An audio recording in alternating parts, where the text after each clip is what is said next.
প্রতিবারের মতো এবারও ভিডিওতে আমি রাজীব। আপনারা দেখছেন আপনাদেরই প্রিয় ইউটিউব চ্যানেল বাম্পার কৃষি টিভি।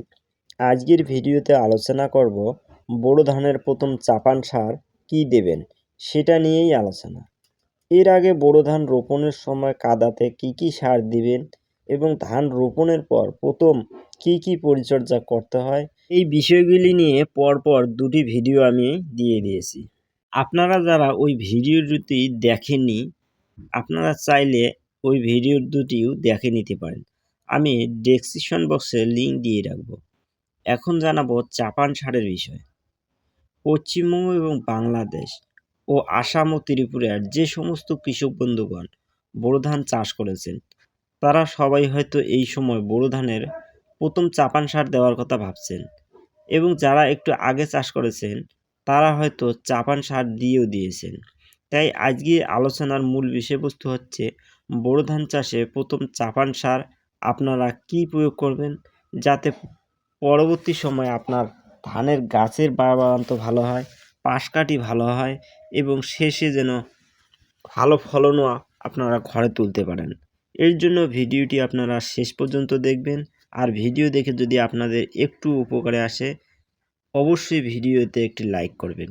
আর যে সমস্ত কৃষক বন্ধু চ্যানেলে প্রথমবার এসেছেন, চ্যানেলটি এখনও সাবস্ক্রাইব করেননি, অবশ্যই চ্যানেলটি সাবস্ক্রাইব করে রাখবেন, যাতে এই ধরনের কৃষিকাজ সংক্রান্ত ভিডিও সবার আগে পৌঁছে যায় আপনার কাছে। তাহলে কৃষক বন্ধু বোরো ধানের প্রথম চাপান সার হিসেবে মূল যে সার প্রয়োগ করবে, যেটা হচ্ছে ইউরিয়া। বিঘা প্রতি আমাদের এই দিকের জমি হিসেবে এই দিকের কৃষক বন্ধুরা যে পরিমাণ ইউরিয়া প্রয়োগ করেন সেটাই আপনাদের জানাবো। আপনারা আপনাদের এলাকার জমি হিসেবে, আপনাদের এলাকার চল হিসেবে আপনারা প্রয়োগ করবেন। আমাদের এই দিকের জমি হিসেবে ইউরিয়া 1 বিঘা জমিতে 30 থেকে 35 কেজি হারে বিঘায় প্রয়োগ করেন। আর এই জমিতে যদি আপনারা এই বোরো মৌসুমে বা এর আগে আমন মৌসুমে জিঙ্ক এবং সালফার প্রয়োগ করেননি, তাহলে এই বোরো ধানে প্রথম চাপান সারের সাথে বিঘা প্রতি 2 কেজি জিঙ্ক সালফেট প্রয়োগ করুন। জিঙ্ক এবং সালফার যদি ধানের জমিতে প্রয়োগ করেন, তাহলেই ধানের প্রচুর পরিমাণে পাশকাঠি আসবে, ধান গাছের গ্রোথ ভালো মতো বৃদ্ধি হবে এবং ধান গাছের রোগ প্রতিরোধক ক্ষমতাও বৃদ্ধি হবে এবং পরবর্তী সময়ে আপনারা ভালো ফলনও তুলতে পারবেন। আর প্রথম চাপান সার দেওয়ার আগে যদি পিজিএর ব্যবহার না করে থাকেন, তাহলে প্রথম চাপান সারে এই ইউরিয়া এবং জিঙ্ক সালফেটের সাথে বিঘা প্রতি 200 ml হারে একটি পিজিএর ভালো মতো মিশিয়ে নিয়ে ধানের জমিতে প্রয়োগ করুন।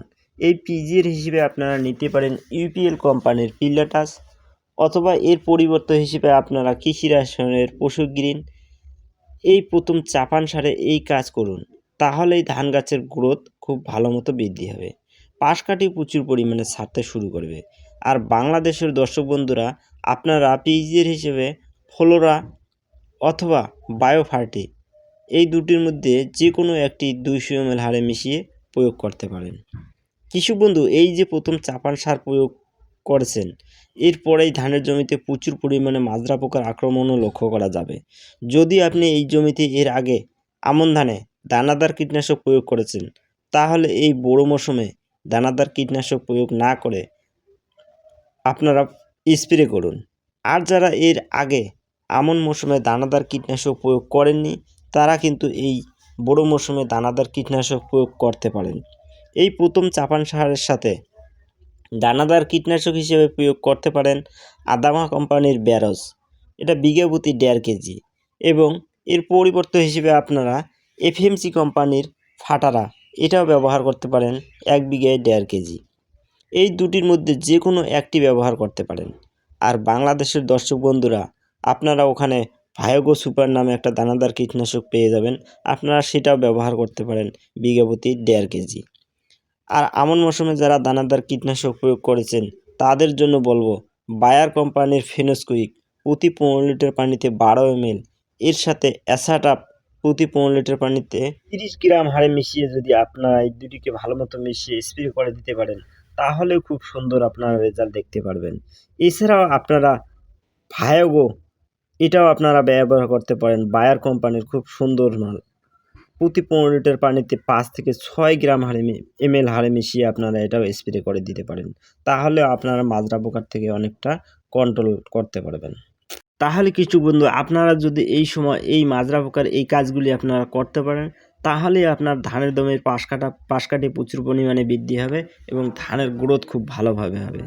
আর যে সকল কৃষক বন্ধু প্রথম চাপান সারে জিঙ্ক সালফার মেশানোর সুযোগ পাননি, তারা এই সময় এরিস কোম্পানির জিঙ্ক ম্যাক, এটা আপনারা প্রতি 15 লিটার পানিতে 30 ml, এর সাথে এরিস কোম্পানির প্রাইমাসাপ প্রতি 15 লিটার পানিতে 30 ml, দুটোকে একসাথে ভালোভাবে মিশিয়ে স্প্রে করলে তাহলেই গাছের গ্রোথ বৃদ্ধি হবে এবং পাশকাঠির সংখ্যাও প্রচুর পরিমাণে ছাড়বে। আর এমন অনেক কৃষক বন্ধু রয়েছেন যারা কাদা তৈরির সময় সঠিক পরিমাণে সার প্রয়োগ করতে পারেনি, তাদের জন্য বলবো এই প্রথম চাপান সার যখন আপনারা দিবেন, এই ইউরিয়ার সাথে ডিএপি অথবা এনপিকে 10-26-26 বা অন্য যে কোনো কম্বিনেশন আপনারা প্রয়োগ করতে পারেন। এই ধরনের রাসায়নিক সার প্রয়োগ করতে চান তা আপনারা অবশ্যই প্রয়োগ করতে পারেন, কিন্তু এই ধরনের সার প্রয়োগ করার পর ধানের জমির নরম মাটি হাতের মাধ্যমে ভালোভাবে নাড়াচাড়া করে দিবেন, তাহলেই আপনারা খুব ভালো রেজাল্ট দেখতে পাবেন। তাহলে এই সারগুলি মাটির নিচে পড়ে যাবে এবং গাছগুলি খুব ভালোভাবে নিতেও পারবে। আর এই বিষয়ে অবশ্যই আপনারা মাথায় রাখবেন, প্রথম সার প্রয়োগের আগে ধানের জমির আগাছা আপনারা অবশ্যই পরিষ্কার করে নেবেন।